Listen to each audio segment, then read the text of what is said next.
Buenas, Buenos días, profe. todos y a todas.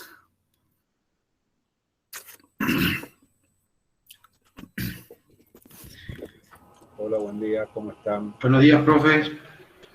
Querido Mechita Vélez, arrancamos inmediatamente. Ahí estamos presentando el texto, uno de los textos base para el tema de hoy. ¿Sí? Así que, a ver, si bajamos un poquito, Mercedes. Texto de Mario Bunge, la parte estática de la reflexión sobre la teoría.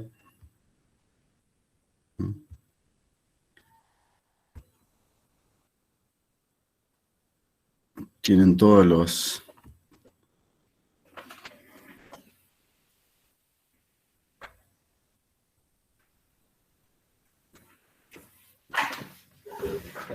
Ahora sí. Ahí tienen todos los elementos para poder entender qué es una teoría científica. ¿Sí? Sistema nervioso de la ciencia. Qué grande Bunge, porque este texto es del 67 por ahí. Y 69 más o menos. Y bueno, fíjense ya a full con la neurociencia. Sistema nervioso. Ahí hace una analogía, ¿no? Respecto de la importancia de la teoría en la ciencia con el sistema nervioso en un organismo. Bueno.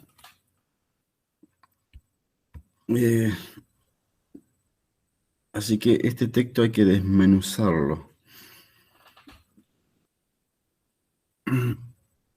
Bueno, vamos a lo que hemos escrito, Mercedes. Por favor, penúltima clase, pregunten, objeten, pensemos en conjunto.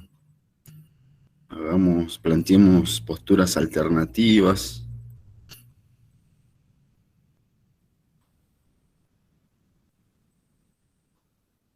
Nada está terminado ni cerrado, la discusión está abierta. Solo así avanza el conocimiento. Bien, esto es lo último, Mercedes, ¿no? Bien. Entonces ahora vamos acá. Teoría. Entonces, tema teoría. Desde la etimología significa contemplación. Está relacionado con la vista. Ahora, habría que decir algunas cosas antes que introducirnos específicamente en esa distinción que ya nos plantea Bunge, que generalmente en la vida cotidiana e inclusive en ámbitos un poco más formales y cuando no académicos, se usa de una forma no del todo adecuada el significado de teoría o la categoría teoría. Comúnmente escuchamos hablar de teoría como equivalente a una idea, a una sola idea, ¿sí? A una idea suelta, a una hipótesis.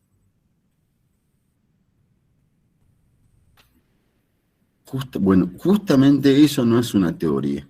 Y ahora vamos a ver, en todo caso, las propiedades de la teoría que nos llevan a un lugar muy, muy diferente del que le acabo de mencionar, a una idea muy diferente de la que acabo de mencionar, como una idea suelta, no conectada con otras ideas. Justamente, la teoría va a ser una estructura. En principio es una estructura, y si es una estructura está compuesta por elementos, por lo menos dos o más elementos. Digo, para decir algo, ¿no? Entonces, hay que sacarnos de la cabeza esa idea de equiparar la teoría con una idea. Tampoco es una conexión de ideas que no estén relacionadas a través de inferencias válidas. Digamos, si no, para discursos caóticos ya los encontramos en los políticos generalmente. Entonces la teoría es un discurso que está estrictamente armado a través de relaciones lógicas válidas. ¿Sí? Bien. Entonces, si no, vemos lo que pasa en la televisión o escuchamos lo que dice. Yo tengo una teoría de por qué Messi no fue convocado, o no tengo idea, creo que ya dieron el listado, pero no tengo idea quién fue. Pero usamos así, ¿no? En la noción. Yo tengo una teoría de por qué Cristina X o Macri X, etcétera, etcétera, como dice uno. Bueno, eso no es una teoría, o por lo menos no tiene. Nosotros acá en epistemología vamos a tratar de circunscribir y precisar la noción de teoría, ¿sí? Y despojarnos de esa noción coloquial y de la vida cotidiana. Bueno, justamente una de las tareas que tiene la ciencia es la búsqueda de la precisión conceptual, ¿no? Y otra fundamental característica de la ciencia es el buen uso de las reglas lógicas. ¿Bien? Entonces, si algo no habremos de llevar de esta cursada, sería deseable que fuera eso, la búsqueda de precisión conceptual, o la idea de que siempre hay que precisar conceptualmente y más o menos evitar las contradicciones a través de relaciones lógicas válidas. Bueno, teoría, sistema de ideas, unidad lógica, o sea que acá ya se está subrayando la importancia de la lógica en la teoría. Bunge, en este texto que acabamos de mostrarles, hace una distinción y plantea que en una teoría, en un principio, en una teoría fáctica encontramos dos elementos, ¿sí? Una teoría fáctica, o sea, teorías que refieren a hechos del mundo, ¿bien? Sean naturales o sociales, pensemos en las ciencias fácticas. Todas esas teorías de las ciencias fácticas tienen una forma y un contenido. En cambio, las ciencias formales no van a tener contenido que refiera al mundo, y solamente van a tener una estructura lógica, la forma, la relación de los elementos, por ejemplo, ideas o símbolos.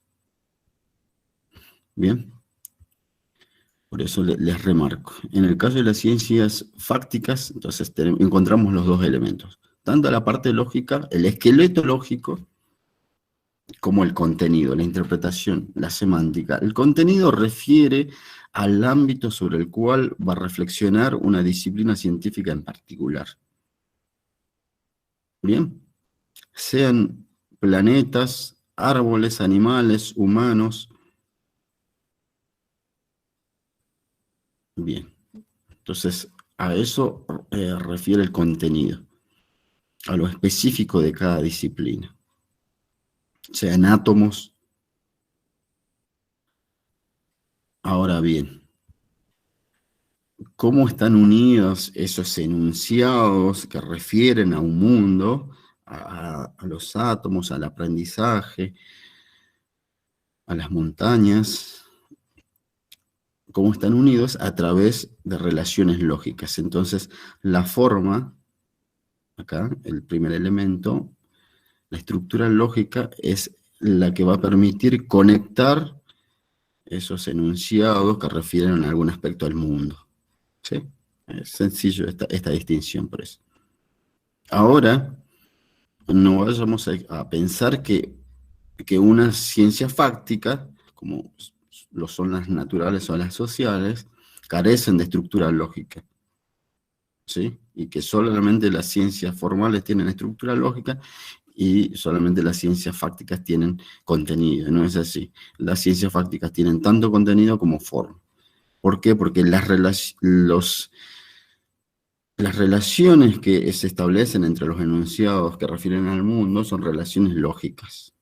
¿Bien? Bueno, entonces avanzamos.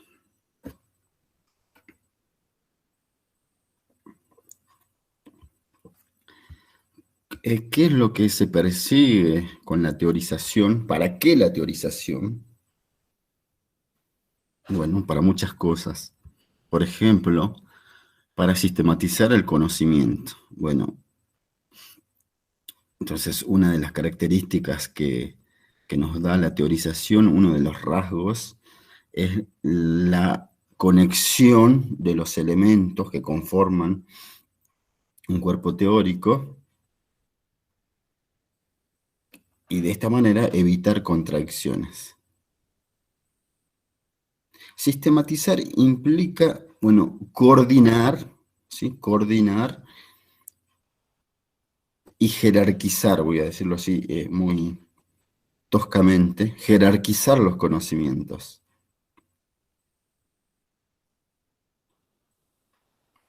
Bien.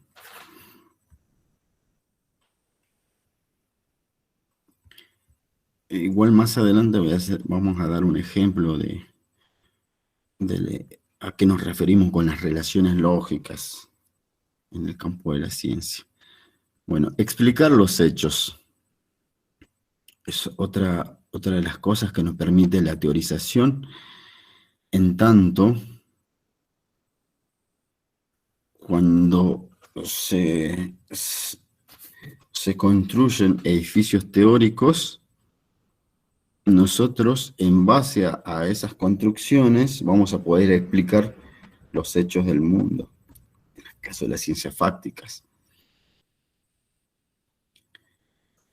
Bien, entonces, si nosotros tenemos un enunciado general que dice que, solo por decir algo, ¿no? Un ejemplo que se me ocurre, que podría ser equivocado, eh, pensar o enunciar que el aprendizaje es favorecido en la medida que los sujetos se relacionan entre sí, puede ayudar a explicar las formas de aprendizaje en esta etapa de pandemia, ¿sí? Por lo menos en cierta etapa, cuando los alumnos estaban en sus casas, aislados, sin establecer relaciones. Bien, entonces la teorización nos permite la explicación de los hechos a través de la subordinación de esos hechos a enunciaciones generales, que lo vamos a ver en el próximo y último teórico, ¿no? El tema explicación científica. Incrementar el conocimiento. Bueno, a través de la conexión de los enunciados y con ítem de información, diría Bunge, podemos obtener otros enunciados. Bien, entonces, a través de la derivación lógica acompañado de información, digamos, podríamos decir condiciones iniciales, vamos obteniendo nuevos conocimientos. Y finalmente reforzar la contrastabilidad. Mientras más estén conectados los enunciados unos con otros, mejor o mayor va a ser la posibilidad de contrastarlos, porque van a tener mayor significación. ¿Sí? Pensaba yo algo también estúpido, como siempre, como más o menos lo que siempre pienso. A ver, el enunciado, como siempre, esto también lo observé yo, pero que se da inclusive en los textos de filosofía y la ciencia, como la complejidad de la ciencia siempre nos hace que demos ejemplos demasiado ingenuos inclusive, ¿no? Eso se lo decía yo a mi compañero cuando hablaba respecto de los métodos, ¿sí? Por ejemplo, el falsacionismo. Esther Díaz, los ejemplos que da son bastante burdos, ¿no? Eso es para pensarlo. De por qué un alumno faltó a clase, etcétera. Que ustedes tienen en el texto. Bueno. Les decía, bueno, si yo enuncio que el gato está debajo del auto, yo no sé bien a qué refiere, tengo mis dudas. Ahora, si sumo un enunciado más y digo, bueno, se me ha perdido el gato, luego el gato está debajo del auto, ¿vieron que tiene mayor significación? Entonces, lo que indica Bunge, porque estas son los objetivos que plantea Bunge en conjunción con Bruce, que la conexión de enunciados permite reforzar la contrastabilidad. Bien, pasamos, Mercedes.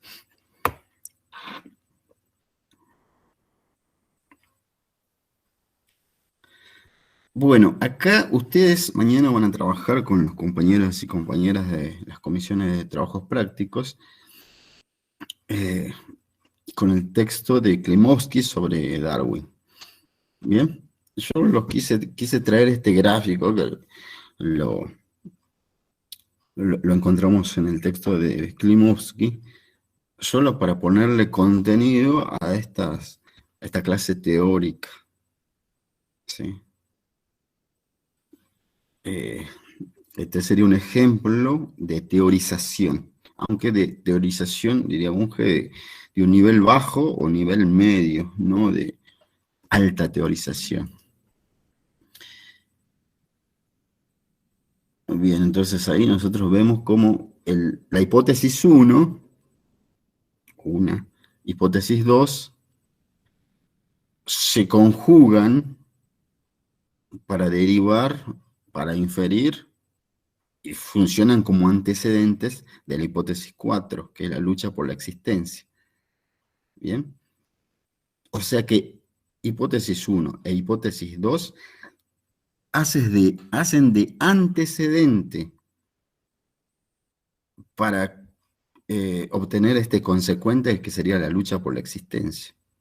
Ahí vemos lo de las relaciones lógicas, ¿sí? No es que la hipótesis 4 sale de cualquier lado, no. Tiene justificación, tiene un antecedente. ¿Bien? Bueno, y otra cosa que presten atención es cómo los enunciados o las hipótesis que están más arriba tienen mayor nivel de generalidad y de abstracción que las que vamos a encontrar más abajo, hasta luego hacer un corte y ya está relacionado con el mundo, con la realidad, con la cuestión ontológica. ¿Sí? Pero eso lo vamos a ver ahora. Entonces, tengan en vista, si ustedes quieren, este gráfico para pensar lo que nosotros, a lo que nosotros vamos a referirnos ahora a continuación. Bueno, querida, acá están las hipótesis desarrolladas. Si bien ahí en el gráfico solamente tiene, son términos, esos términos representan todo un enunciado, un conjunto de enunciados. Por ejemplo, el crecimiento potencial o exponencial dice que de una población aislada responde una ley empírica de esa naturaleza, es exponencial o geométrica. O el número efectivo de miembros de una especie en un hábitat cerrado está acotado, no puede aumentar más allá de cierto número debido a las limitaciones impuestas por los recursos alimentarios. Bueno, con lo cual le quiero decir que las teorías están compuestas por enunciados, ideas o hipótesis, no son palabras sueltas. ¿Sí? De ahí que creo que Bruce creo que define como un conjunto enunciativo, algo así, ¿no? Porque alguna vez en una clase de consulta me preguntaban ¿a qué refieren conjunto enunciativo? Bueno, un conjunto de enunciados. Son afirmaciones acerca de algo. Bueno, seguimos.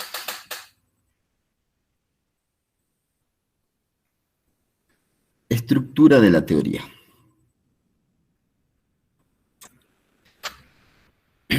Elementos.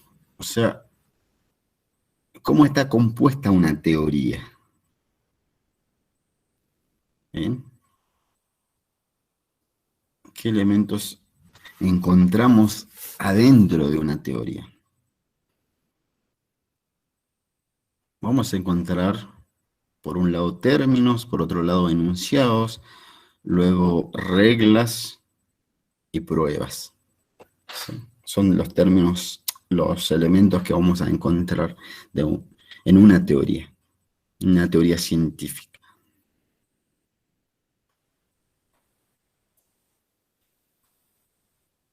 Bueno, fíjense que en segundo lugar hemos mencionado enunciados, ¿no? Esto hemos preguntado inclusive en las últimas mesas ahí que compartimos con el profesor Roda, ¿qué es un enunciado tan sencillo como eso, no? Bueno, los de ciencias de la educación, ustedes tienen pensamiento científico. El profesor Ariel Laguski, entiendo, y además he visto en el programa, que trabaja esto, acerca de qué es un enunciado, los diferentes tipos de enunciados, la estructura lógica de un enunciado, esto es la fórmula S es P, ¿no? Un enunciado equivalente a S es P, o sea, sujeto unido por un predicado. Sujeto unido con otro término que hace de predicado a través de una cópula, que es, en este caso, es. ¿Bien? Bueno, entonces, un enunciado es una afirmación en sentido bien general, puede ser también una negación, en sentido más restringido, ¿sí? Entonces, un enunciado es una afirmación, con lo cual, una afirmación que tiene sentido, dice algo sobre algo, ¿sí?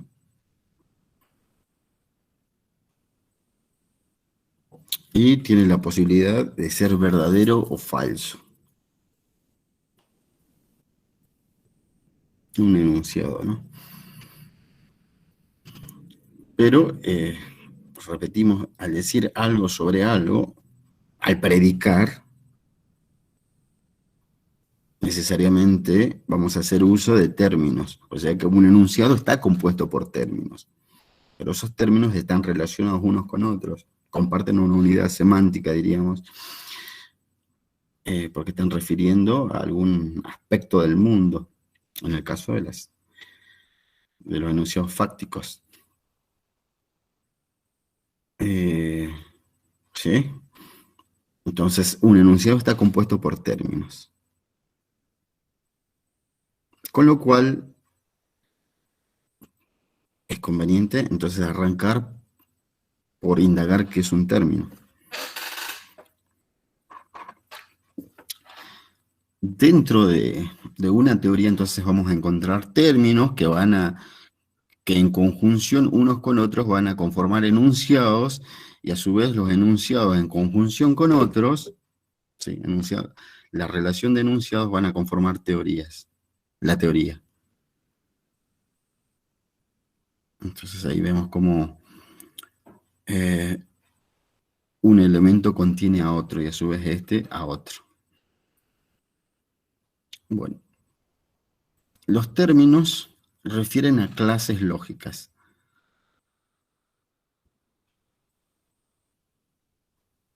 Bien. Y tienen la propiedad de poder ser definidos. Esto es, podemos explicar el significado de los mismos. Porque yo le digo tosco, un término. Ustedes a lo mejor saben el significado o a lo mejor no. Pero este término puede ser definido. Bien. O sea, podemos aclarar qué significa. Definir es mencionar las notas características de algo, ¿no? Bueno, entonces, un término está compuesto, en el caso que lo definamos, vamos a encontrar, en una definición vamos a encontrar el definiendum, que es el término que queremos definir, y el definiens, o sea, los elementos que me van a poder definir el término.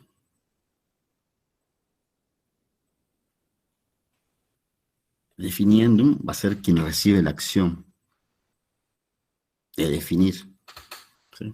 Y definiendo va a ser el que, en todo caso, realiza la acción.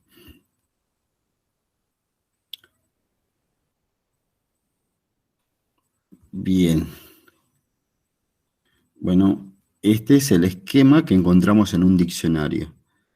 Una palabra, 2 puntos, ¿y qué significa? ¿Sí? Definiens. Bueno.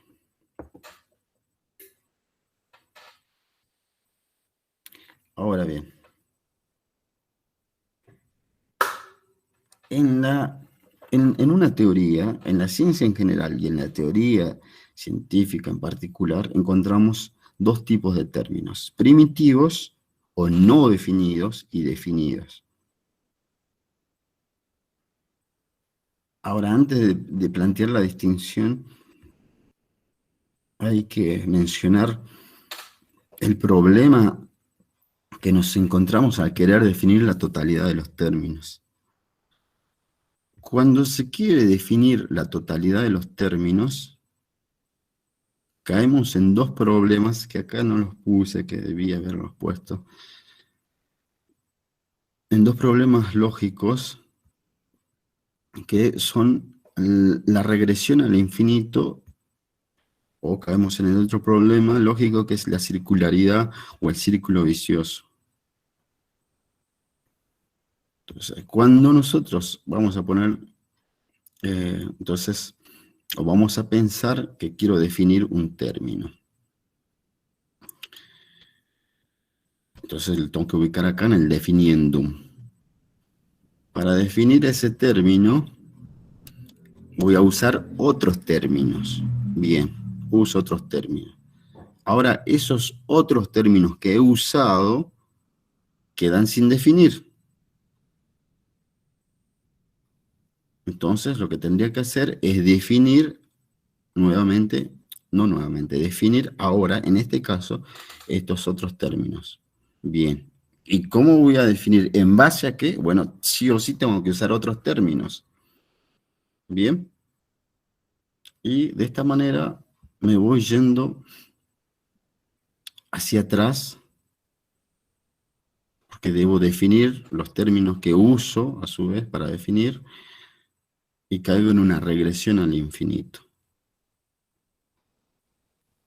Porque siempre va a haber un término que deba definir.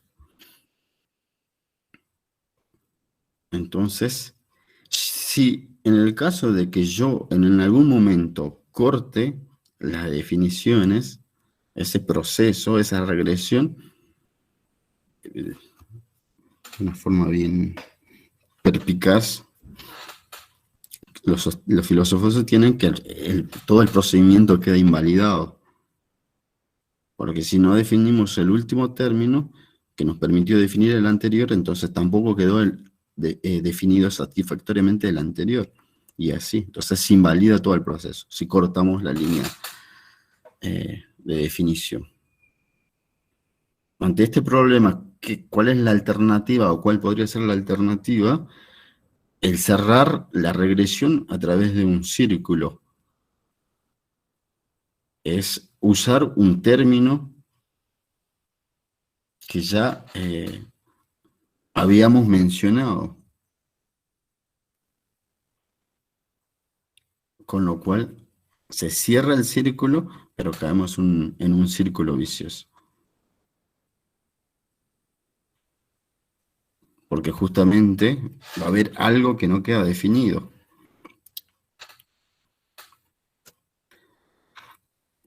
Mercedes, ¿tenés vos ahí lo de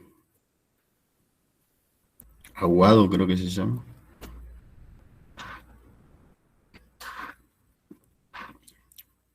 Ustedes, los de Ciencia de la Educación, tienen una materia que se llama Biología del Aprendizaje. Sumamente interesante los contenidos que ustedes ven, los de Ciencia de la Educación. La verdad que si no exprimieron esos contenidos, y además me parece que debería ser una materia que se da en los primeros años en todas las carreras, me parece. Justamente nos indaga cómo aprendemos. Y muchas veces no estaría bien reflexionar sobre las formas de aprendizaje, un buen aprendizaje, para que le vaya mejor inclusive en su proceso de cursada. Pero bueno, ese es otro tema. Este texto, ustedes lo tienen como básico, aprendizaje y memoria. Entonces bajamos un poquito, y por ejemplo, dice la naturaleza del aprendizaje. ¿Qué es el aprendizaje? Cuando hablamos de aprendizaje, los psicólogos nos referimos a los procesos los procesos en virtud de los cuales nuestra conducta varía y se modifica a lo largo del tiempo, adaptándose a los cambios que se producen en el entorno. ¿Bien? Un intento de definición. ¿De qué? Del aprendizaje. ¿Bien? Entonces estamos hablando de términos definidos y no definidos, o primitivos. Entonces acá, por ejemplo, en este texto más bien pedagógico, encontramos que se define o se intenta definir aprendizaje. ¿Qué entendemos por aprendizaje, ¿no? Es un proceso en virtud de los cuales nuestra conducta varía. Bueno, entonces, para definir aprendizaje uso palabras como conducta, proceso, tiempo, entorno, ¿sí? Todos esos términos he usado para definir aprendizaje. Ahora, probablemente no se defina dentro de la teoría, esta teoría científica, que es tiempo. Se lo dejarán a Newton, bueno, a Einstein, a los filósofos. Tampoco me imagino que definen entorno, porque sobreentienden a qué se refiere, ¿no? O proceso. Bien, entonces, dentro de una teoría van a haber términos que se van a definir como acá aprendizaje, se deja sentado, y otros que no se van a definir, pero que me permiten definir los primeros, ¿sí? Bueno. Aún así yo tengo para hacerle una observación a esto. Porque fíjense que a continuación dice, el aprendizaje es una capacidad que en mayor o menor medida. Entonces, bueno, habíamos dicho que el aprendizaje eran procesos, y ahora decimos que es una capacidad. Bueno, eso hay que aclarar. Voy a hablar con... ¿Entienden a qué se refiere la precisión conceptual, la importancia? Porque no es la misma una capacidad que un proceso. Ahora, puede ser que sean las dos cosas, pero eso hay que aclararlo dentro de la teoría. ¿Bien? Bueno, porque eso si no, ya me provoca a mí contracciones más abajo en la línea de derivación, en una teoría. Porque si yo uso indistintamente por aprendizaje capacidad o proceso, luego me va a traer problemas. ¿Entienden eso? La necesidad de la definición de algunos conceptos fundamentales. Me estoy metiendo en terreno que no es lo mío.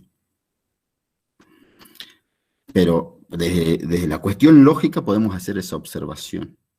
Igual como dice otra de Google, nada le es ajeno a la filosofía. Bueno, en realidad es nada le es ajeno al filósofo, pero como yo no soy filósofo, digo a la filosofía.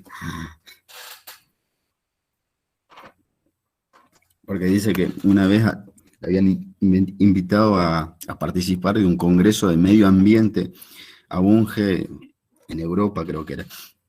Y en el aeropuerto le preguntan, ¿a qué se dedica? Y soy filósofo, dice Bunge. ¿Y a qué viene acá, a Europa? Y a un congreso de medio ambiente, y el muchacho le dice, ¿y qué tiene que ver el medio ambiente con la filosofía? Y ahí dice Bunge, pues, nada le es ajeno a la filosofía. Muy bueno. Y es así. Bueno.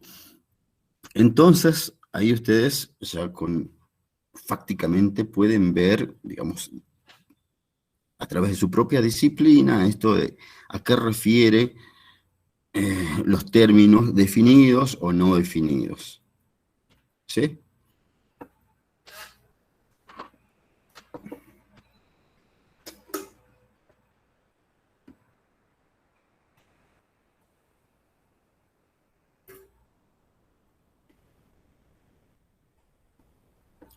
Bueno.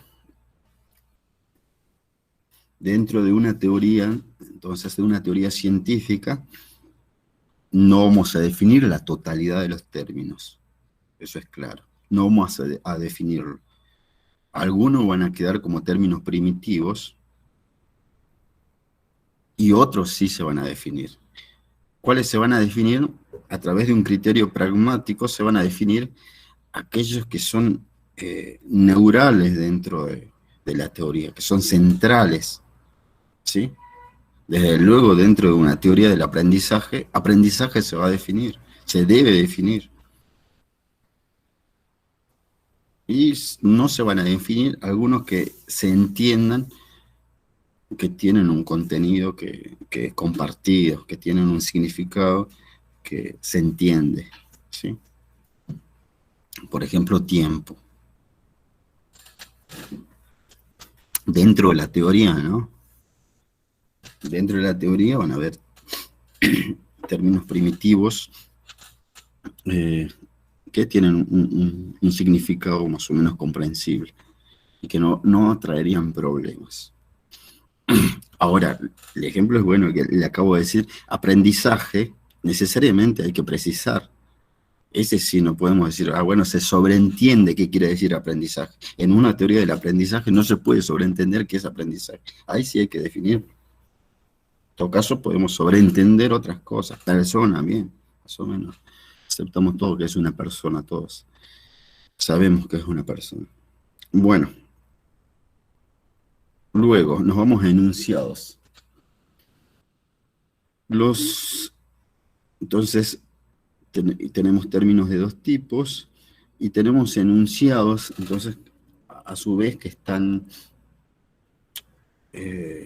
conformados por términos y que afirman algo sobre algo.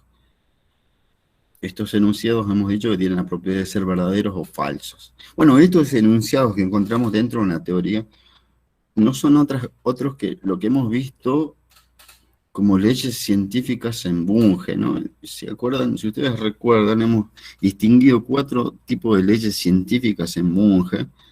Esto es ley o simplemente ley, enunciado nomológico, enunciado nomopragmático y enunciado metanomológico. Bueno, los que encontramos en una teoría son los enunciados 2 y 3. Esto es, los enunciados nomológicos y los nomopragmáticos en menor medida. Eso depende de cada enfoque epistemológico. Pero en todo caso, lo que le quiero indicar es que lo que encontramos dentro de una teoría son elementos cognitivos, enunciados, conceptos, no realidades. ¿Eh? Por eso, una teoría es un elemento cognitivo, está dentro del nivel cognitivo, no es realidad. La teoría no es la realidad, ¿eh? Son reconstrucciones conceptuales sobre la realidad, pero no son la realidad. Representaciones.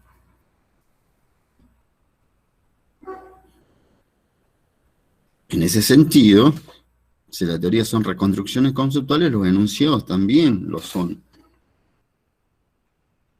¿Bien? Y en ese sentido, los enunciados son verdaderos o falsos.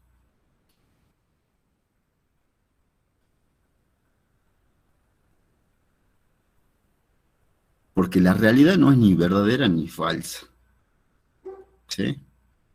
Esto nos hemos cansado de repetirlo y le hemos taladrado la cabeza todo este cuatrimestre, la distinción de niveles. La realidad no es ni verdadera ni falsa. Lo que es verdadero o es falso es el conocimiento o el enunciado. Sí acuerda más o menos con la realidad. ¿Sí? Por eso lo que es verdadero o es falso son los enunciados o será la teoría, pero no la realidad. La realidad es, simplemente es.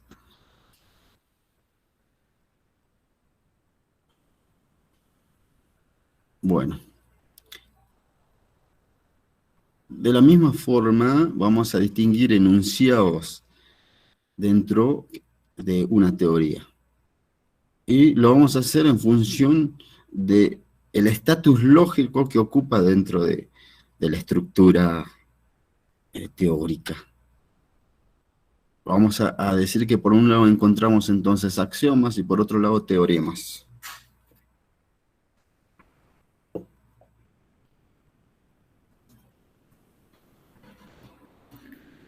Vamos, he puesto solamente la denominación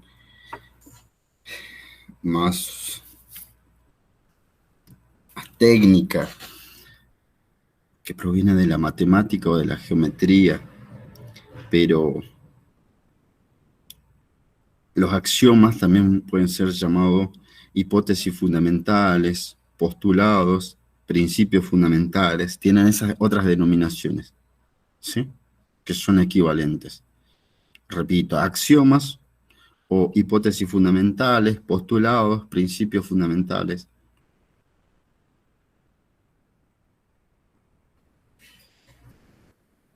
Y por otro lado tenemos los teoremas, que son otro tipo de enunciados, que se los llama teoremas, leyes o simplemente hipótesis. Bien. Ahora, ¿en qué se distinguen un axioma de un teorema? En el lugar que ocupa dentro de la estructura de la teoría. Acá algo importante. No es por una cuestión ontológica, sino es desde el punto de vista lógico. Los axiomas son los enunciados que no van a ser demostrados, justificados, en el caso de las ciencias fácticas, dentro de la teoría, pero que son el punto de partida para la derivación.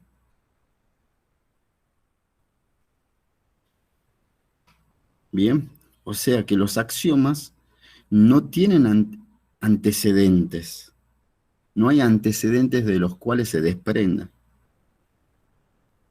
Si yo uso un razonamiento, solamente para decir algo, todos los hombres son mortales, Sócrates hombre, Sócrates mortal. Bueno, esa conclusión, ese último enunciado, tiene antecedente. ¿Cuál es su antecedente? Todos los hombres son mortales, Sócrates es hombre. ¿Sí? Bien, ¿de dónde salió? De esos antecedentes. Bueno, en el caso de los axiomas, esos enunciados no tienen antecedentes. Pero de esos enunciados se derivan otros enunciados. En cambio, los teoremas justamente son estos otros enunciados derivados ya. Los teoremas son enunciados que se derivan o bien de los axiomas o bien de otros teoremas. Porque si estamos en la tercera o cuarta fila de derivación, ya no vamos a tener arriba axiomas, sino vamos a tener otros teoremas. Bueno, esto se lo visualiza a través de este texto, de este gráfico.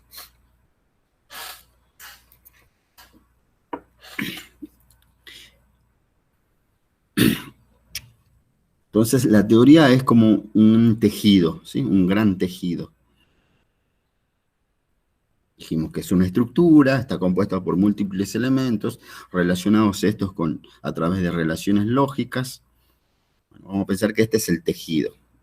Y que el 1, el 2, el 3, el 4, el 5 son enunciados, o sea que son afirmaciones. Esto es, dicen algo sobre algo. ¿Bien? Bueno, ahí no vamos a hacer.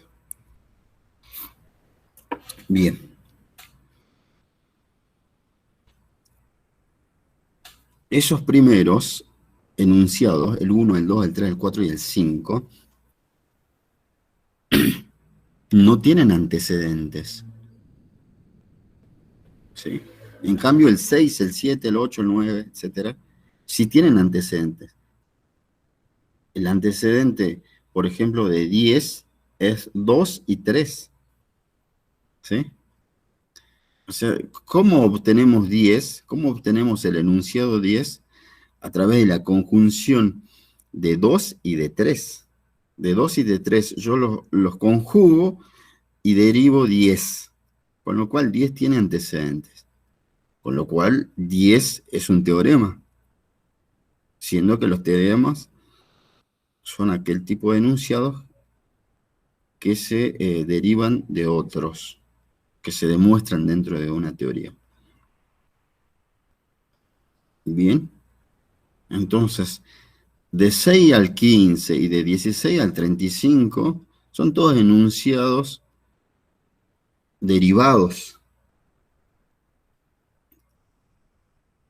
Bien, o sea que tienen antecedentes, están justificados. ¿De dónde salieron? Y bueno, de sus antecedentes. Echen la culpa a los antecedentes. En cambio, 1, 2 y 3, 4 y 5 no tienen antecedentes. Ellos mismos no están demostrados o justificados. Lo que sí son un medio, el punto de partida a través del cual vamos a arrancar la derivación. De ellos se van a derivar otros enunciados, pero ellos mismos no son derivados. ¿Sí? Entonces, a esto me refería cuando yo les decía que la distinción entre teoremas y axiomas pasa por el estatus lógico, por la ubicación que tienen dentro de la estructura lógica. Si están en la primera línea de fuego, son axiomas. Y si ya están de la segunda para abajo, son teoremas.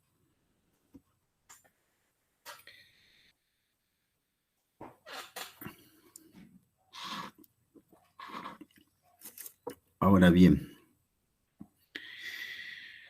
esto es desde el punto de vista de la lógica, estrictamente desde la lógica, y las relaciones que se establecen entre los enunciados.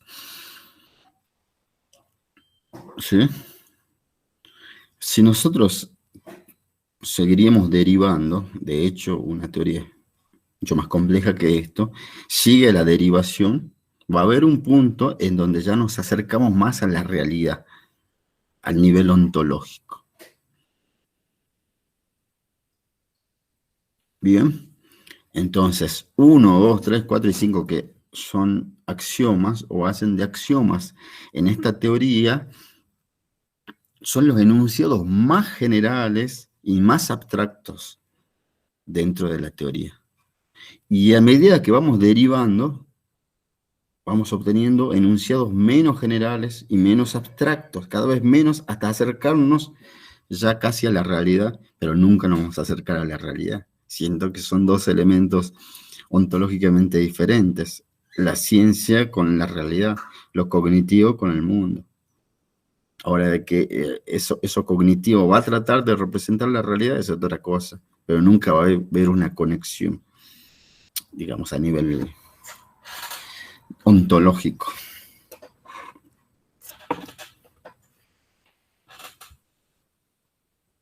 Bien, ahora, acá también, ahí no es Mercedes, acá cabe otra aclaración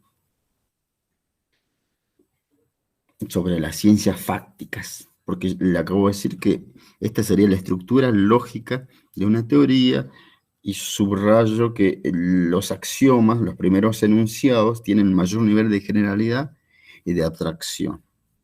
Y a medida que vamos derivando, nos vamos acercando más a la experiencia. Una buena teoría fáctica, entonces, retomando lo que dijimos al principio, no solo tiene una buena derivación lógica, una correcta derivación lógica, sino también tiene que, además, ese conocimiento tratar de representar la realidad, porque las ciencias fácticas trabajan con un mundo. O sea, no solo importa la correcta derivación lógica, sino también la correspondencia entre el concepto, entre los conceptos, entre los enunciados y la realidad. Porque bueno sería que si hemos armado una buena estructura lógica, las ciencias fácticas ya se den por satisfechas y no. Resulta que esa estructura lógica debe más o menos decir lo que pasa en el mundo. O sea que las ciencias fácticas tienen voy a decir una complejidad o tienen un problema extra, que es no solamente deben seguir la rigurosidad lógica, sino además deben tratar de conectarse con el mundo. Pues si nosotros empezamos a derivar desde acá, desde arriba, ¿sí? Y nos vamos acercando cada vez al mundo, y después, cuando ya estemos con un enunciado propenso a la contrastación empírica, esto es, cuando ya estemos con una consecuencia observacional, y la consecuencia observacional no concuerde con el mundo, entonces algo malo está en la teoría. Hay algo malo.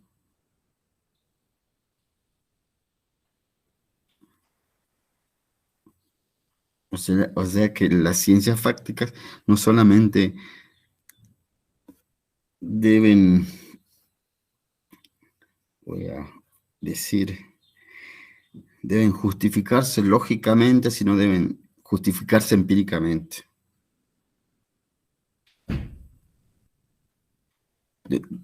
Y sería mejor aún, deben tener un buen fundamento lógico, pero también deben tener deben buscar la contrastación empírica para validar sus enunciados. ¿Bien? Cosa que no la tienen las ciencias formales. La matemática y la lógica no tienen que ir al mundo a contrastar a ver si sus ideas se corresponden o no. Tienen un problema menos. La ciencia fáctica sí.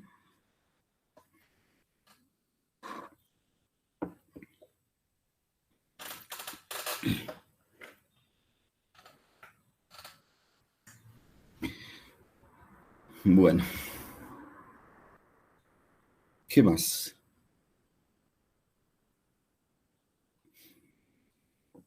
Ya que estamos en Mercedes, vamos ahí a lo último que habíamos sumado.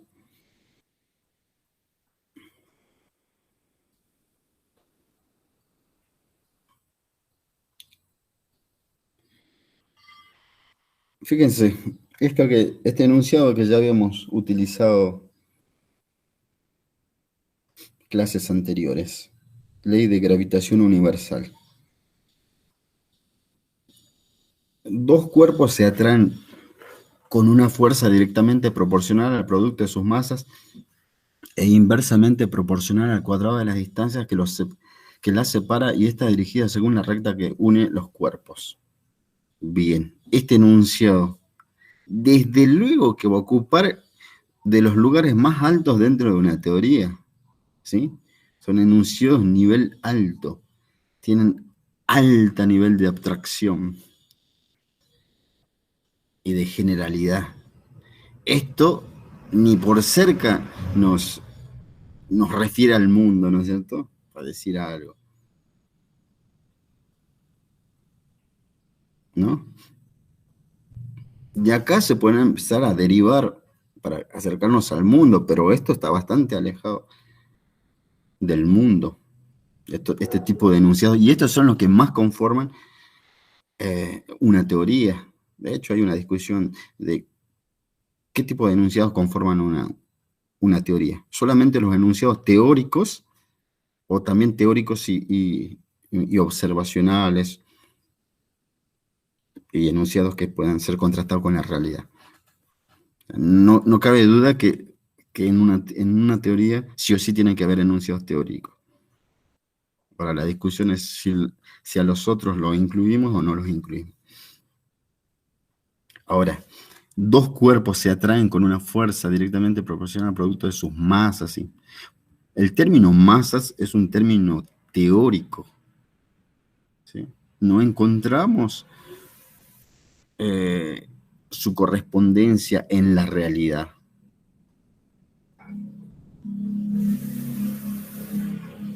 Bien.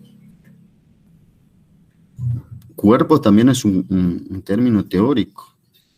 En la realidad nosotros vemos una mesa, una silla, una puerta, un mate, eso es lo que vemos.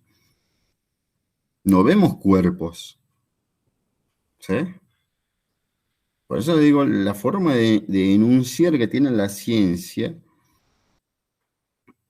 es particular y trata de desprenderse de la empiria. He ahí lo de Gastón Bachelard, ¿no?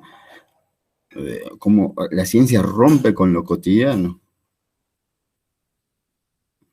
Por eso busca la mayor generalidad y el mayor grado de abstracción, elevarse por encima de esta empiria.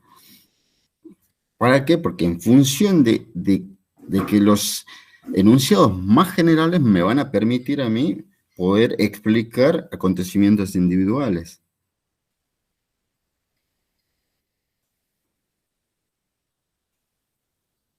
Si yo digo que Juanito tiene el comportamiento X, ese enunciado a mí no me sirve para usarlo con otro sujeto, con Marito. En cambio, si tengo un enunciado general, lo puedo usar para explicar a los dos. Parece tonto lo que digo, pero quiero resaltar lo de la generalidad y lo de la abstracción.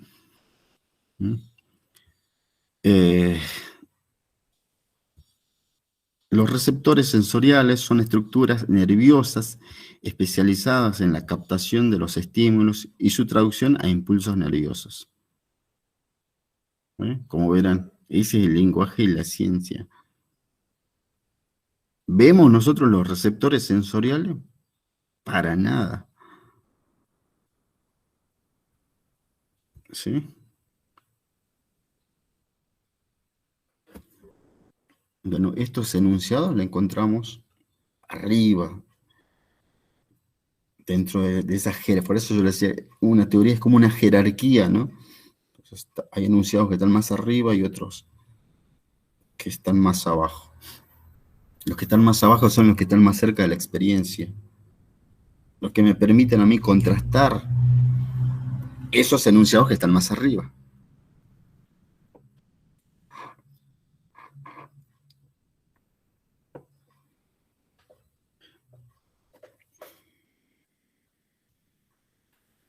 A propósito, esta mañana, así mientras desayunaba, prendí la tele y vi que habían descubierto el mecanismo a través del cual arranca el Alzheimer. ¿No? Busqué después información, no hay nada, digamos, solamente lo vi en la televisión, pero digo que la neurociencia está avanzando. Yo recordaba esto de las neuronas. Bueno, no me acuerdo por qué más le había puesto esto.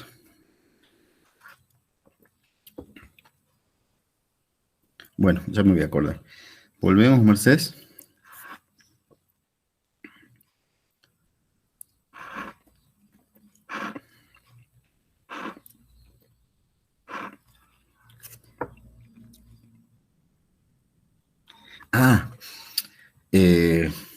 Esto es interesante también, para pensarlo.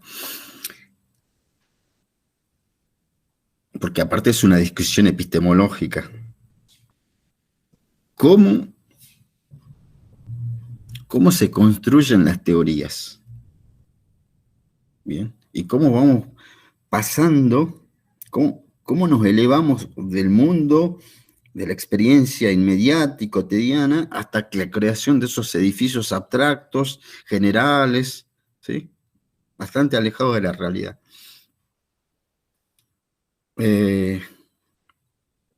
Porque una teoría no es solamente no es un conjunto de enunciados generales.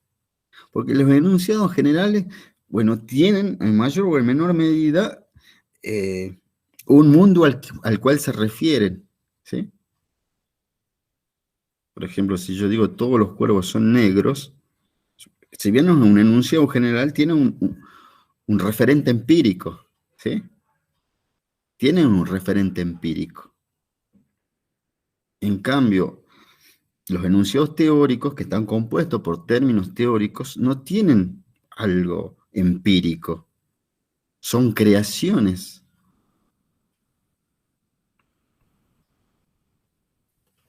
Ahora, ¿cómo llegamos entonces a la formulación de enunciados teóricos?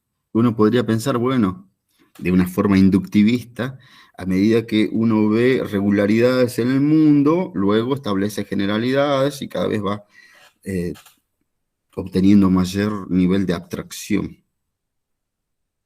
Pero yo acuerdo con que es imprescindible para dar ese salto de la proximidad empírica, de lo cotidiano, de lo inmediato, un salto creativo.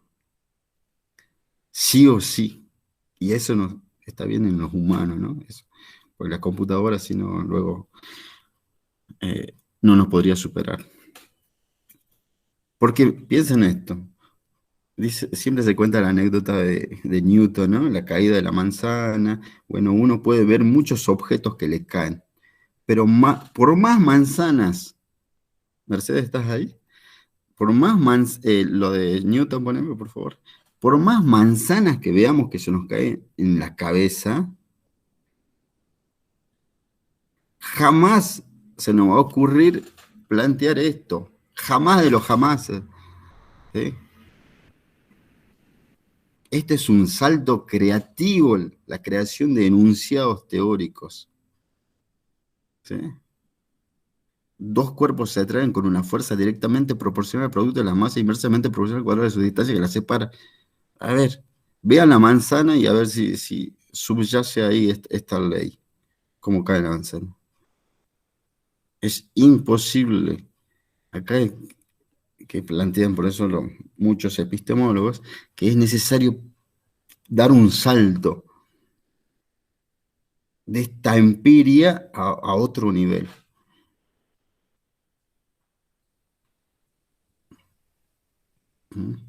Implica por eso creatividad.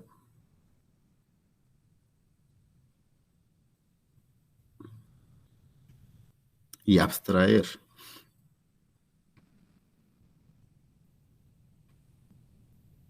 Porque en todo caso, inclusive dicen ahí los autores, los perros mismos, los animales pueden tener algo así como inferencias inductivas, ¿no? Ven que se repite una conducta y bueno, ¡pum!, ya la tienen. Por hábito o costumbre, diría Hume. Así que bueno, lo distintivo no es eso en la ciencia, sino ese salto a otro nivel. Eso es lo que la distingue. Y eso tiene que ver con la teoría. Eso es lo que quería remarcar.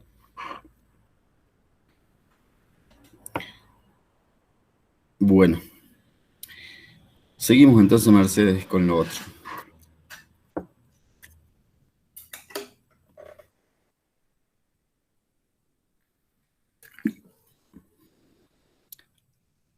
Entonces, además de términos y de enunciados de dos tipos, axiomas y teoremas, encontramos también reglas a través de los cuales vamos a poder conformar, por ejemplo, los enunciados anteriormente dichos. Encontramos reglas de tres tipos: de formación, de interpretación y de derivación. Esto no lo tienen en el texto de Bunge y muy poco en el de Copy. Sí, así que bueno, voy a ver si es algo sencillo, pero la formación, las reglas de formación refieren a pautas para la construcción correcta de enunciados. Por eso se dice son reglas sintácticas que me permiten a mí armar un enunciado que tenga sentido, pero desde el punto de vista lógico. Más allá de su contenido a qué se refiera, sino que esté armado bien, lógicamente. Entonces, por ejemplo, si en matemática, en aritmética, decimos 1 más 1 es igual a 2, eso tiene sentido, ¿sí? Esos elementos, el 1 más 1, está unido por determinados elementos que están bien usados en ese ejemplo.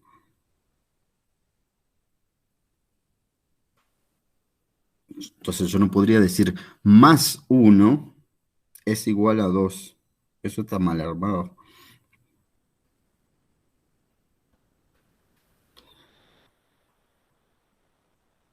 Bien, entonces las reglas de formación indican cómo se construye un enunciado de forma correcta. A través de reglas. Las reglas apuntan a eso, a la corrección en la formación de enunciados.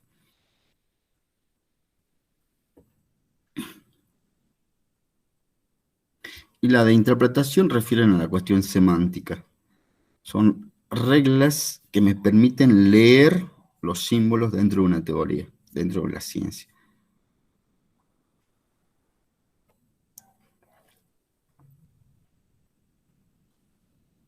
O sea que desde el vamos aclara el significado de un símbolo o de un concepto, de un término. Y las reglas de derivación refieren a las formas correctas de inferencia, básicamente las relaciones deductivas, el razonamiento deductivo, las inferencias deductivas.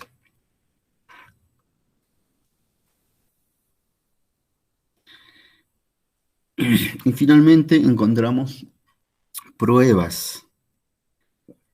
Toda teoría debe poder someter a prueba sus enunciados en el caso de las ciencias fácticas. Entonces, las teorías tienen las técnicas para comprobar, corroborar, someter a control sus enunciados. Pueden ser experimentos, pueden ser observación, mediciones. Entonces, estas pruebas lo que van a hacer es conectar el conocimiento o intentar conectar el conocimiento con la realidad. En ese sentido, acá estamos tomando una postura realista. Las teorías, si bien científicas, si bien son representaciones conceptuales de alguna porción con la realidad, esas representaciones conceptuales deben más o menos acordar o ajustarse a esa realidad. Por eso lo de las pruebas.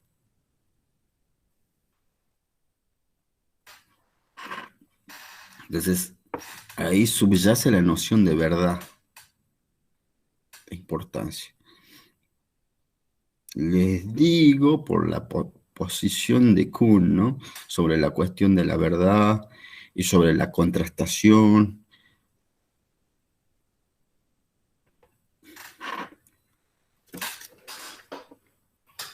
Por eso acá en este desarrollo subyace una postura epistemológica.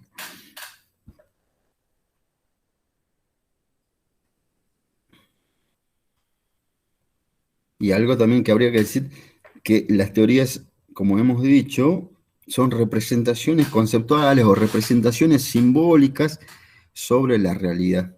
Ahora, no son retratos exactos de la realidad. ¿Bien? Ahí distinguimos lo cognitivo de la realidad, lo cognitivo de lo ontológico. Pero no es como justamente como un retrato, ¿no? Yo puedo retratar a una persona y bueno, ese retrato, bueno, más o menos es similar a la persona. Acá es imposible que esos enunciados se parezcan algo a esa teoría. Pero no es ese sentido, sino en ese sentido. Por eso es que decimos son representaciones simbólicas. Representar es presentar de nuevo, ¿no? Entonces, esos enunciados, esos símbolos, tratan de explicar algún aspecto de la realidad.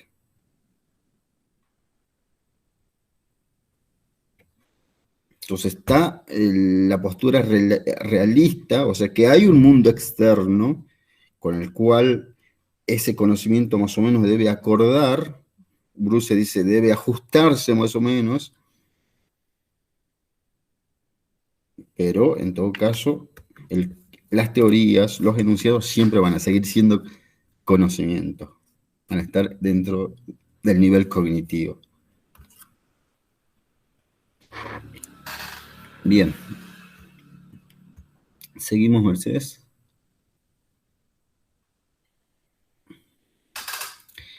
Esto lo vamos a pasar por alto porque es algo no muy complejo que lo encuentran en el texto y me interesa más esto, que es, porque como no ven mucha lógica, los de ciencia de la educación, no así los de filosofía, que sí tienen lógica, es un buen momento para poder ver algo de cuestiones lógicas, ¿no? ¿A qué refiere lo de las relaciones lógicas que que es fundamental dentro de una teoría? Pensar teoría es pensar en relaciones lógicas, en principio. Este texto es de la genia de Langer, Introducción a la lógica simbólica. Y simplemente para explicar la cuestión de las relaciones lógicas, pusimos este ejemplito, ¿no? Acerca de los sistemas. Vamos a hablar algo de los sistemas, ya que hemos dicho que una teoría es un sistema de hipótesis, sistema de ideas, dice Bunge. En todo caso, lo que subyace es la idea de sistema, ¿no? Una estructura, una totalidad relacionada lógicamente. Entonces, fíjense, dos proposiciones, o sea, dos enunciados que no pueden ser ambas verdaderas, son proposiciones. Las dos proposiciones que no pueden ser ambas verdaderas reciben el nombre de inconsistentes. Bien, por ejemplo, si yo digo la casa de María está al norte de la de Juan, no puedo decir al mismo tiempo la casa de Juan está al norte de la de María. ¿Ok? Son inconsistentes esas dos, una respecto de la otra. Pero fíjense, no necesitamos ir a ver si la casa de Juan está al norte o la de María. Eso es la lógica, compañeros. Esa es la lógica. No necesitamos ir al mundo. Simplemente analizando los enunciados. ¿Sí? Esto por ahí es lo que nos cuesta, inclusive a mí En principio me costaba entender el ámbito de la lógica. Estamos tan apegados al mundo. Claro, porque los enunciados son contradictorios entre sí, son inconsistentes entre sí. No puedo decir yo la casa de María está al norte de la de Juan, a la misma vez que la casa de Juan está al norte de la de María. Sí, eso es una inconsistencia lógica, no es empírica. Bueno, de la misma forma, y a eso refiere la lógica, eso es lo que queremos subrayar, que en una teoría, la importancia de las relaciones lógicas, ¿sí? Para despojarnos de enunciados contradictorios y no tener un discurso caótico, confuso. Entonces la lógica es una buena herramienta para limpiar algunas cosas, pero no solamente la lógica, pero la lógica no es suficiente, diría vos. El mundo es importante. También la ciencia las fácticas tienen que, por eso, pelear con la cuestión lógica, pero además con la cuestión empírica. ¿De qué sirve un edificio lógico perfecto si no refiere al mundo, si no tiene nada que ver con el mundo? Como algunas teorías de la economía. Eso no, pero está bien armada, lógicamente. Bueno. También es inconsistente, si la casa de María está al norte de la de Juan, y la casa de Juan está al norte de la de Pedro, no podemos concluir entonces que la casa de María no está al norte de la de Pedro. ¿Sí?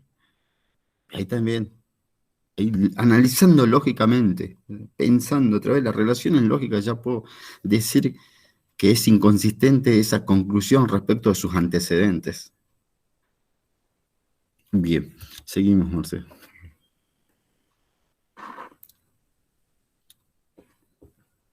Ahora, una definición de sistema sería, ya que una teoría es un sistema, un conjunto. Sistema es un conjunto total de proposiciones elementales conectadas por relaciones lógicas y aseverables lógicamente sin inconsistencia. Bueno, se llama sistema deductivo, acá ya ahora en sistema, aquel en el que un pequeño número de proposiciones que se sabe verdaderas implica la verdad o la falsedad de todas las demás proposiciones. Algo que no le dije, eso era lo que me estaba olvidando. ¿Qué? Podemos volver a lo del el gráfico Mercedes, de donde están todos los axiomas y los teoremas. Y acá, esto es fundamental, porque tiene que ver con la cuestión lógica también. Si 1, 2, 3, 4, 5 hacen de axiomas acá, y por lo tanto están en el primer nivel de, en el punto de partida de una teoría, y de ahí se desprenden los otros enunciados,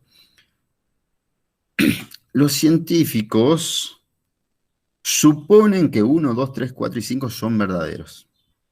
¿Sí? Se supone que son verdaderos. Porque hemos dicho que no están demostrados, no tienen antecedentes de los cuales se desprenden. Por lo tanto, vamos a suponerlo como verdaderos, porque de la verdad necesariamente se deriva verdad a través de la inferencia deductiva. O sea que en la derivación, si tenemos antecedentes verdaderos, la conclusión necesariamente debe ser verdadera. La verdad se conserva.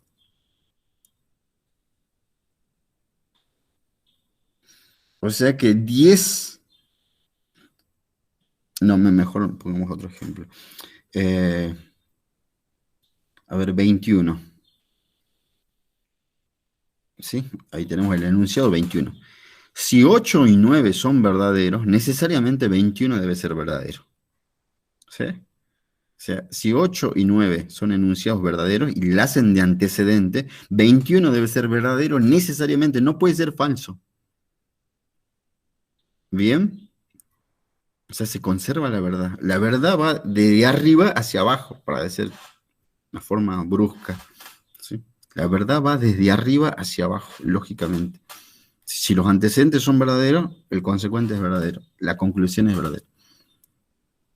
Ahora resulta que 2 o 1 no tienen antecedentes.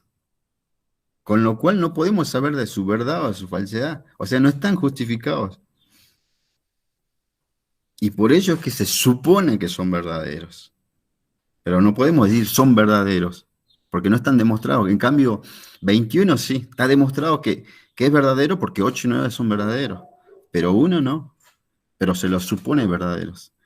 Los científicos suponen que 1, 2, 3, 4, 5 son verdaderos, solo toma como verdaderos porque solo de la verdad se deriva verdad. Bien, eso es algo fundamental que no le había dicho. Profe, Sí. y bueno, o sea, Digo los una enunciados cosita. 8, 7 y 9 se supone que son son verdaderos porque derivan lógicamente, se deducen de los primeros enunciados. Pero Así si los es. primeros enunciados no tenemos una comprobación empírica de que son verdaderos, podría también el 8, el 9 y el 10 ser falso en orden al que deriva de un enunciado falso en primera instancia. Exactamente. Está la posibilidad de que 1 y 2 y 3, 4 y 5 sean falsos. Está la posibilidad en el campo, voy a poner el ejemplo en el campo de las ciencias fácticas, pero antes voy a decir respecto de cuál era la noción de axiomas hace mucho tiempo. Antes se consideraba, antes cuando el sapo tenía guantes, antes se consideraba que 1, 2, 3, 4 y 5, que son los axiomas, eran verdades evidentes. ¿Sí? Verdades en sí mismas, que no se las podía discutir. ¿Sí? Con lo cual, si eran verdades evidentes, 6, 7 sí o sí también tenían que ser verdades. ¿Entienden la diferencia? Antes se pensaba que 1, 2, 3, o que los axiomas eran verdades evidentes, o sea, que no necesitaban demostración. Ahora no. Ahora ya no hay nada evidente en ciencias. La ciencia es probable, provisoria, no hay nada, absolutamente nada evidente. Por eso, y eso lo van a encontrar en Bunge y en Copy, ¿no? Esto de que, esta aclaración del nuevo significado de axiomas. No son verdades autoevidentes, sino que son enunciados que se supone que son verdaderos porque solo de la verdad se deriva verdad. Ahora, en el caso de las ciencias fácticas, por eso el elemento que tienen para poder someter a prueba en forma indirecta, esa es otra cosa que no le dije, hay tantas cosas que salen, pero que no se puede decir todas, que estos axiomas se lo van a demostrar, se lo van a corroborar, diría así, indirectamente. ¿En función de qué? En función de los enunciados que están más abajo cerca del mundo. Sí, en el caso de las ciencias fácticas, repito.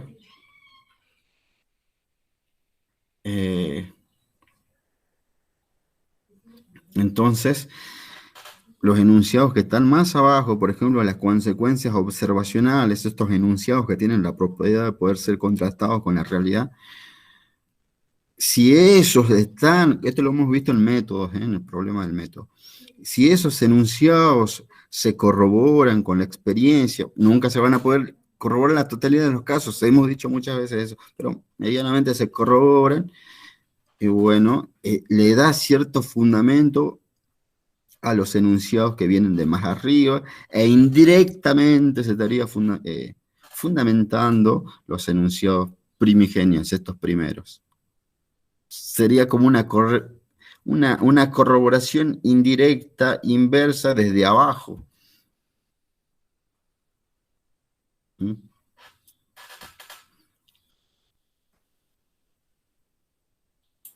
Profe, y Ahora, un ejemplo de lo que está diciendo de lo que corrobora de más de abajo, ¿cómo ¿no sería? se puede poner lo de Newton? Qué grande, Mercedes. Una barrileta cósmica. Ley de gravitación universal. Esta dijimos que está por arriba, ¿no? En las nubes, en el topos Urano. Alto nivel de abstracción, ley de gravitación universal. Bueno, de este enunciado bien general y bien abstracto se van a ir derivando entonces enunciados menos generales, menos abstractos, hasta acercarnos al mundo, hasta ver que este lápiz que tengo en la mano se cae. ¿Sí? Así de sencillo, así de tosco también, y de simplificado y elemental. Entonces veo que el lápiz atrae a la Tierra, no lo veo, pero vamos a suponer, el lápiz atrae a la Tierra y la Tierra atrae al lápiz, y el que tiene más masa va a pesar más. Entonces ahí, entonces a través de la derivación de enunciados cada vez menos generales hasta llegar a un enunciado que tenga la posibilidad de poder ser contrastado, yo estaría demostrando la verdad del enunciado general desde el cual se desprendió. ¿Sí? Entonces lo que Profe, corroboro finalmente van a ser enunciados particulares, pero nunca el enunciado general. Pero es algo es algo, van a decir algunos. A nada.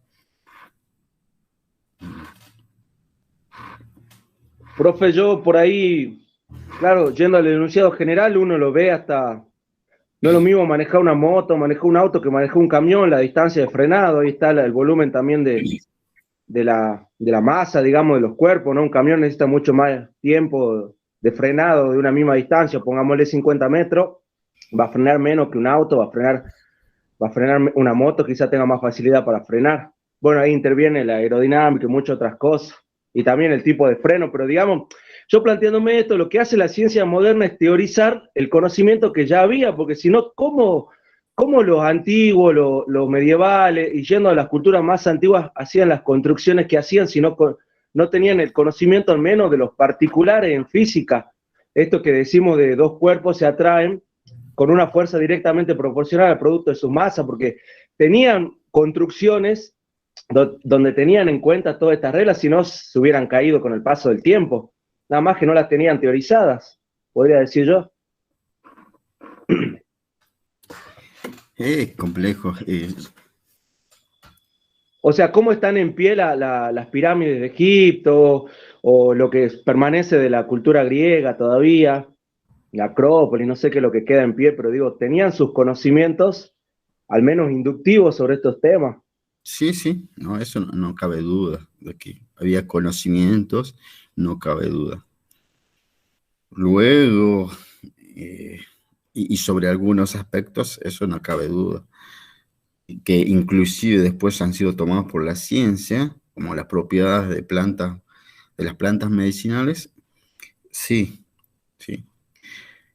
Ahora, alguno también te va a decir, no eso es específicamente lo que vos decís, sino también muchas veces, y pasa esto con el saber cotidiano, que nosotros podemos tener el conocimiento de algo sin saber los mecanismos que subyacen a esos conocimientos, ¿no? Y eso es lo que trata de indagar la ciencia, a ese nivel de profundidad. ¿Bien? Y justamente esto hablando del aprendizaje, ¿no? Nosotros podemos saber qué sé yo, que un perro va a aprender determinada conducta, ¿no? En función de la repetición. Ahora, a nivel neurológico, cómo se comportan las células, cuál es el mecanismo, eso no lo sabemos. O sea, podemos tener un conocimiento más bien superficial, pero la ciencia trata de develar los mecanismos, diría Bunge. ¿Sí? ¿Cómo actúa una ciencia? ¿Cómo manda una electricidad hacia el cerebro? Y a propósito, yo le puse esto de los receptores sensoriales, por ejemplo, ¿sí?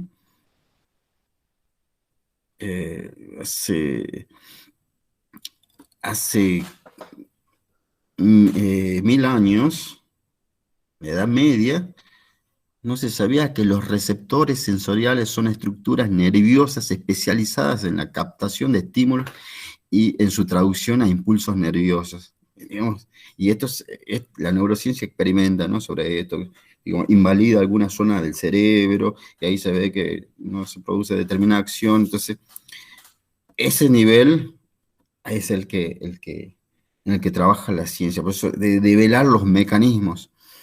Y son más las cosas que ignora que las que sabe, ¿no? La ciencia. Y, y eso es así. Sabemos muy poco del funcionamiento del mundo. Estoy pensando, profe, cuando Grofogel menciona la escuela de Bagdad y dice que estos conocimientos sobre la gravedad ya estaban en la escuela de Bagdad. Ahora, yo nunca he ido a la escuela de Bagdad para leer qué tenían escrito, pero él en una entrevista relaciona esto. Es que justamente ahí con lo de la teoría de colonial, antes del inicio de la modernidad, el centro cultural era justamente Medio Oriente, China, ¿sí? Eh, Ese era el centro del mundo, no era Europa. Por ahí pasaba no solamente el intercambio comercial, sino también cultural. Ahí estaban los conocimientos. Por eso cuando habían invadido Bagdad, ahí se destruyó gran parte del conocimiento. Eso ha sido un delito de lesa humanidad, cultural, todo, porque ese era el centro cultural en aquella época. Pero esto se borró, ¿no? Digamos, esto justamente, eso es lo que vimos a través de la teoría de colonial. Lo que se creó después una imagen es que todo arranca con los europeos, y etcétera, etcétera, etcétera. ¿Qué le iba a decir? Se me dio la idea.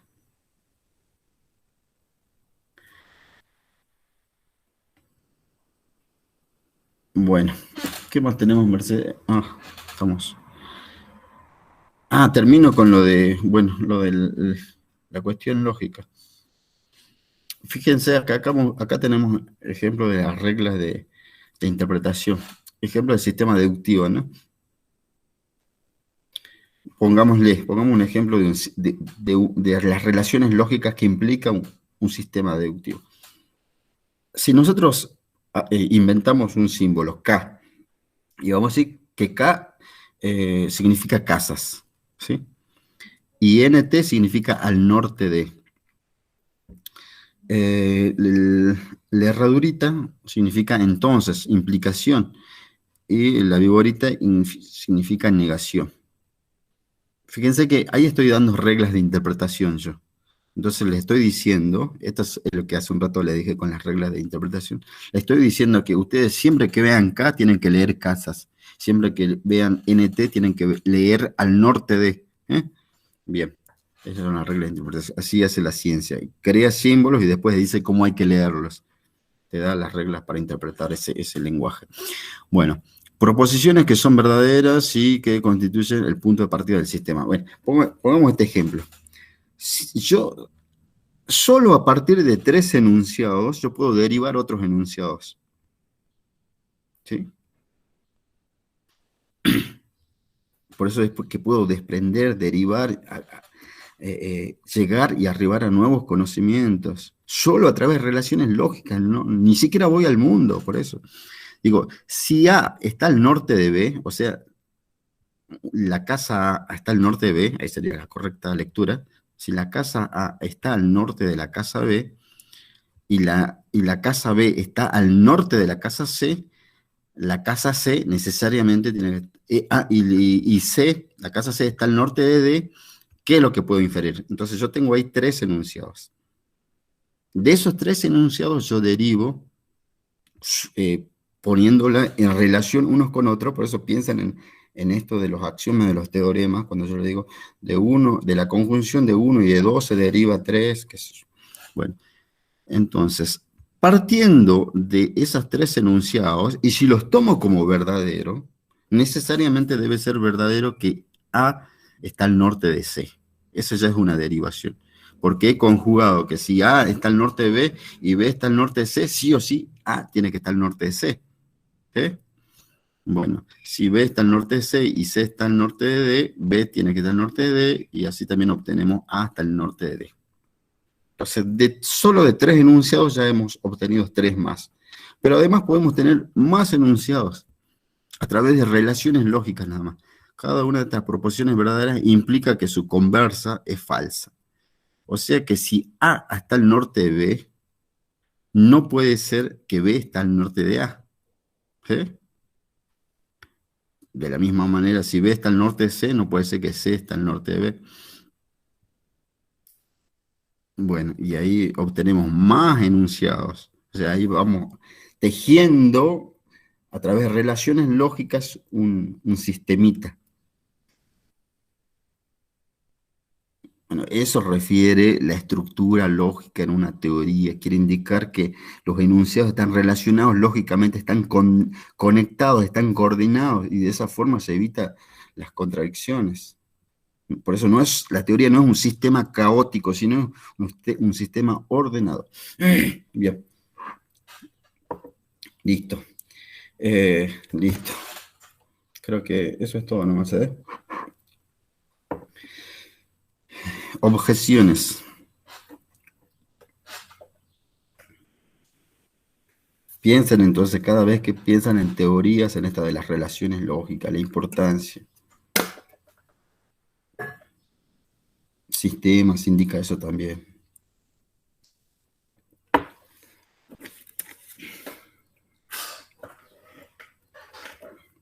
La objeción, no, está muy buena la clase, profe, pero me quedaba pensando en la teoría esa de, igual yo entiendo muy poco de física, ¿no? Pero bueno, en lo poco que entiendo, en la teoría del tamaño de los cuerpos, esa que usted, de las masas, digamos, de los cuerpos, que yo interpreto como tamaño, digamos, mayor tamaño, mayor la velocidad de caída. Yo la interpreto así desde mi propio saber, ¿no? Justamente no La es. atracción. Justamente poner el ejemplo por eso de algo grande que no pese un globo. Claro, bueno. Y yo también estaba pensando en el halcón, porque me acordaba de los documentales que veía. El halcón, la capacidad de picada, de vuelo en picada, y es algo más pequeño que muchas otras cosas, pero tiene esto de la aerodinámica. Y no sé si en la teoría está contemplada también la aerodinámica, en esa teoría general, porque también depende mucho de la resistencia al viento y todas estas cuestiones que... Bueno, eso es interesante lo que decís. ¿Por qué? Porque justamente la teoría, como les he resaltado, implica el alejamiento de la experiencia. Esto después puede ser discutido, ¿no? Se pueden hacer varias lecturas de esta, ¿no? Pero implica el alejamiento de la experiencia cotidiana, más inmediata, y inclusive, para ser más exactos, la teoría, he dicho yo, es una representación simbólica de alguna porción de la realidad, ¿sí? Inclusive, si queremos afinar, diría Bunge, sería representación simbólica de modelos ideales de alguna porción de la realidad. Porque justamente una de las cosas que yo, para no complejizar mucho, porque es introducción a la epistemología, la ciencia trabaja con modelos ideales, no trabaja con la realidad en sí, ¿sí? Construye modelos ideales perfectos y se queda con determinadas variables, no con toda la experiencia, ¿sí? En teorías económicas se construyen relaciones ideales de intercambios entre sujetos, pero no trabaja con la realidad en sí. Digo, la teoría económica, la física, por eso él dice sistemas ideales, perfectos ideales. Por eso ahí es donde se produce esa ruptura propia de la teoría. Se pasa de la empiria a otro nivel, ¿sí? A un mundo ideal que no está, como decían ahí Galileo,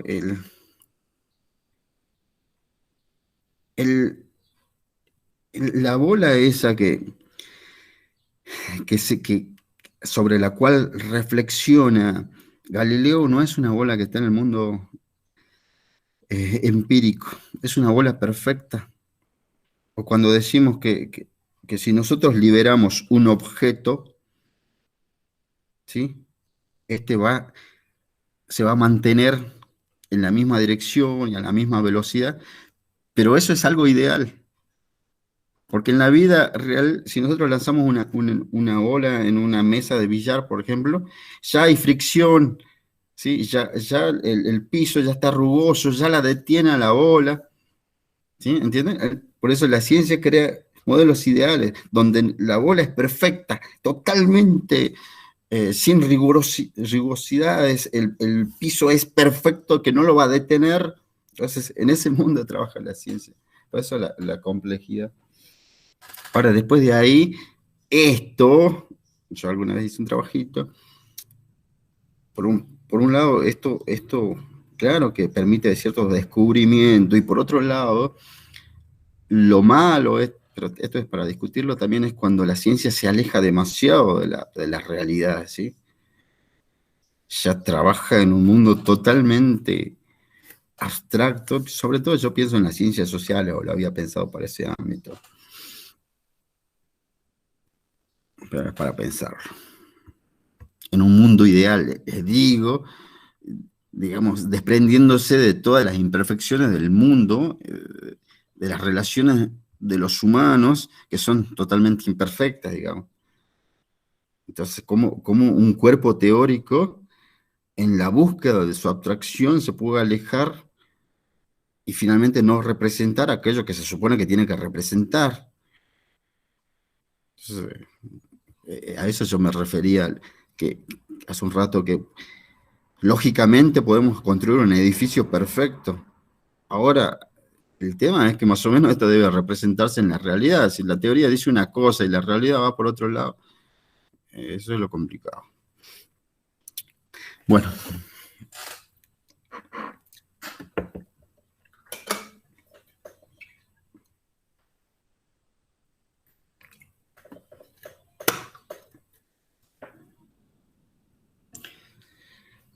¿Alguna pregunta o algo más?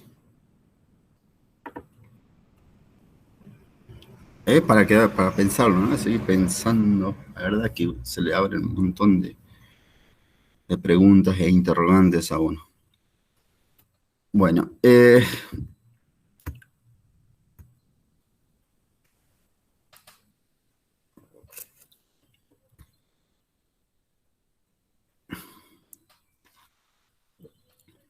a ver, termino con lo de Juan, que había escrito algo acá. Ética.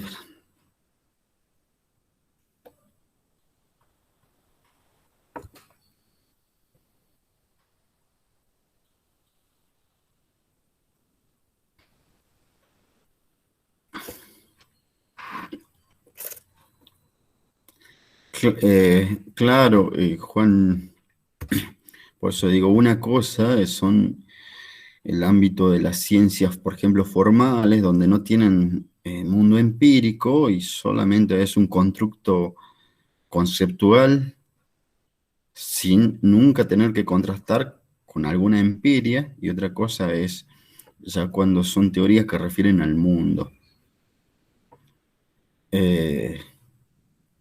Y ahí hay una necesidad de contrastación empírica, necesariamente. Ahora, después hay teorías, podríamos pensar que podemos encontrar teorías en otros ámbitos, ¿sí? Ya no en el campo de la ciencia, sino de la filosofía.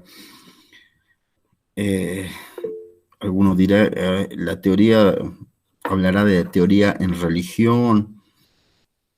Ahora, la teoría científica tiene su particularidad, por eso está la contrastación, la derivación, la rigurosidad, pero además, algo que tampoco he dicho porque lo he pasado por alto, no solamente una teoría debe ser lógicamente consistente, o sea, los enunciados internos que la componen, carecer de contradicción y además debe tener medianamente corroboración empírica, sino además esa teoría debe ser consistente con las teorías de otras teorías de su tiempo. Por ejemplo, la genética, ¿sí?, se corresponde con teorías más generales de la biología, más general. O sea, no van en contracorriente, sino que están derivadas. Inclusive hay Por eso ahí los de ciencia de la educación tienen muchos elementos para pensar, porque tienen esta biología del aprendizaje, cómo las teorías se conjugan entre sí. ¿Sí? No es que una dice por un lado una cosa y otra por otro lado, no. Están más o menos acordes. ¿Sí? Por eso no hay que pensar la teoría como algo aislado, sino que está se complementa dentro de las teorías de su tiempo, generales. La teoría en la neurociencia, eh, la química es algo fundamental. Entonces las teorías químicas van de acorde con las teorías físicas y a su vez con la biología, y la biología en otros niveles. Van todas más o menos acordes. Bueno. Listo. Bueno, compañeros, nos vemos con los estudiantes y las estudiantes para la próxima clase, última clase. Explicación científica, tema fundamental. Me quedo Hasta con luego, mis profe. compañeros. Hasta Nos luego. vemos. A los dos profes. A todos. Hasta luego. Hasta luego, Hasta chao. luego.